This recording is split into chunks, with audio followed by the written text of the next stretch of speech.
Hi, I'm Kat, marketer turned brand storyteller. And I'm Candice, educator turned entrepreneur. And you're listening to Not Nice, Clever. As CEOs and leaders, it's your job to always have the answers, but sometimes you need a little help.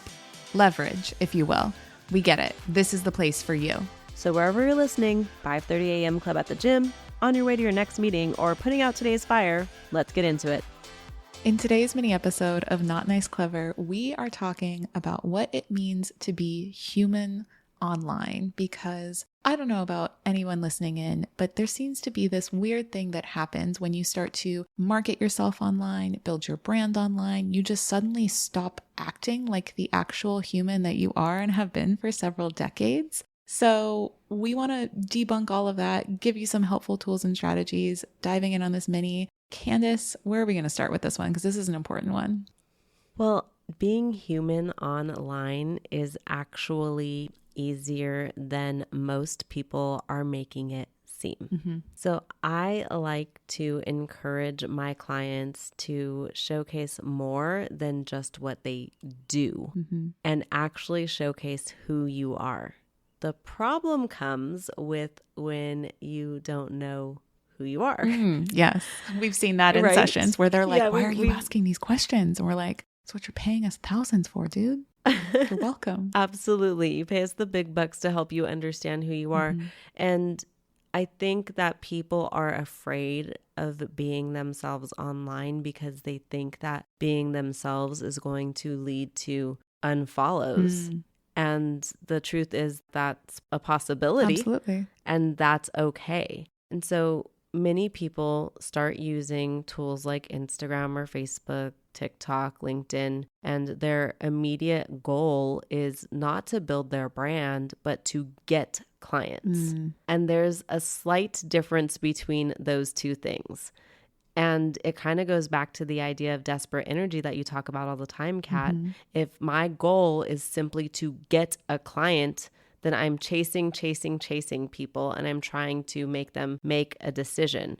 Now, if you are focusing on building your brand and being intentional about what you share and how you share it, and actually building human to human relationships, the sales often come as a byproduct of that. And that's how you and I typically approach business when we're working with clients. And what does it mean to be a human online? It means you're giving people the opportunity to know, like, and trust you, just like you would in any relationship. So whether you're making a new friend, whether you are starting a new romantic relationship, or whether you're starting a new role or position at a company, you are trying to get people to know, like, and trust you.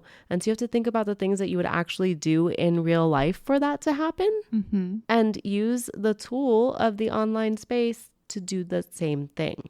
Yes. Look, we know if you're listening, you're like, oh, okay, Kat, Candice, it's probably really easy for you to show up because you've been showing up. And yes, that's true. But also, and I'll just speak for myself, I won't speak for you, Candice, there are days when I don't feel like showing up. And you know what? I don't. But it doesn't mean that I go into a hole and beat myself up for that one day that I didn't show up. I get back into it and I find, the connection, the interest, where my energy is, and I find the joy and fun in it again. Because you have relationships offline because you allow people to see you and understand you and hear you. And yes, that is a form of vulnerability. And yes, people can use that against you sometimes, but the right people won't. And the right people will absolutely fall head over heels in platonic, professional, or romantic love. And they'll beg you to do business. Like, Candice, you and I were fortunate enough to be speaking together in San Francisco about a week ago at the time of us recording this. And we did a workshop exercise. And I used myself as the example. And I mentioned that I'm a Japanese American. And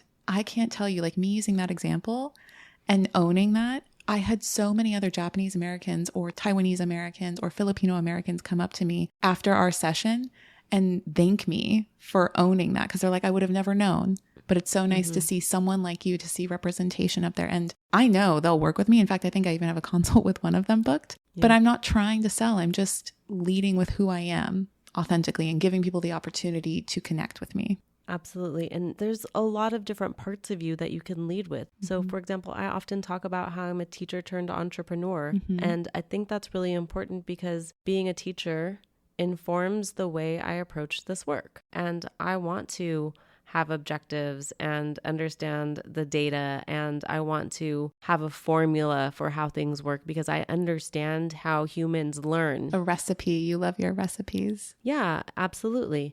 And that's how I approach this work. That's one thing that informs this. I also generally have a vibe, right? I'm a little bit in your face and a little bit I told you so. And that is my vibe. And I've owned that. And what I found was that when I was trying to be soft and nice and appeal to everyone and not turn anyone off, I was hesitant to show up online because I was acting. I was playing a role. You were turning yourself off. Yeah, I was turning myself off. Who wants to do that? That's when showing up online feels hard. But one of the things that you and I both love about our podcast is we're 100% ourselves. We say what the fuck we want to say, how the fuck we want to say it. And then it's easy and exciting to show up. Yeah. And are there people who just tuned out because I said the F word twice? Probably. All good. And you know what? That's okay because those are not my people. Because if I have to filter myself by what I say or my beliefs or whatever to make someone else feel comfortable, like I don't want that money. No, thank you. I'm fine. Yeah. I just want to be able to show up with my unique gifts and talents and help the person who needs my help. And in the way I want to help them, right? In the way that I everyone want to. has their own process. Has their own process, that has their own vibe. And I think that so many people are trying to like filter themselves because they're worried about turning people off. And I think once you get over that, showing up makes it so much easier. And that's part of being human online. How would I say this to my best friend? If I can say it to my best friend that way, I want to say it online that way. So the person on the other side of the screen feels like I am their best friend. And I hop on so many calls where people are like, I'm like, oh shit, am I supposed to know this person? And I'm not right, because they know so many things about us. Yes, exactly. They're so comfortable. They're so vulnerable. They're so open. And it's because they feel like they have that relationship because I am human online. I am this human.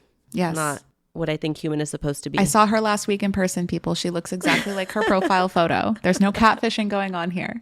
Nope. And I sound like myself and approach this work like myself. And that is the beauty of it. And that's when you are more inspired to keep going. Yes.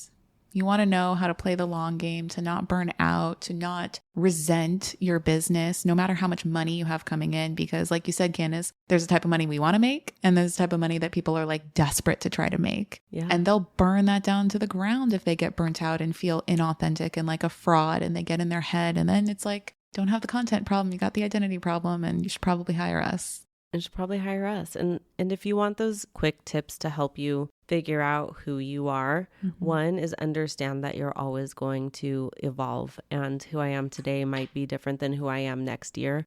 And that is absolutely fine. And another thing is you can take some time to really think about your values. What do you value and how do you showcase your value online? How do you showcase it through the things you decide to share, through how you operate? And once you understand those things and you understand your mission and your unique gifts, then what to post comes very easily. Yeah, that becomes your new filter, right? Yeah. Like my values of freedom, curiosity, empathy, and leadership overlap very much with your own values too. It's why we're in partnership, why we have a podcast, why we vibe. And if you aren't an empathetic human being, if you aren't curious and you're just kind of an Eeyore, I'm just like, it's not going to do it for me. I can't do it. You can't force me. I don't care if the check will clear. You can't force me. So that's our mini masterclass on being you online, what it means to be human online. Free of charge. I would be remiss to not mention our good friend Chelsea Pites on this episode because she talks about what it means to be human online on the daily. So if you don't yet follow Chelsea, we'll actually link her episode here so you can also listen in on that episode because Chelsea drops some gems about what it means to be human online regularly. And, you know, I've learned a lot from listening to her and watching how she operates. So she's an inspiration. Definitely follow her. Listen to that episode. And we will catch you on the next full episode of Not Nice Clever. Thanks for joining us on Not Nice, Clever. Remember to follow Not Nice Clever wherever you listen to audio. And if you haven't already, drop that 5-star review. Share your takeaways. Tell us your story. We love to hear it. Signing off, your not so nice, but oh so clever besties that mean business. See you soon.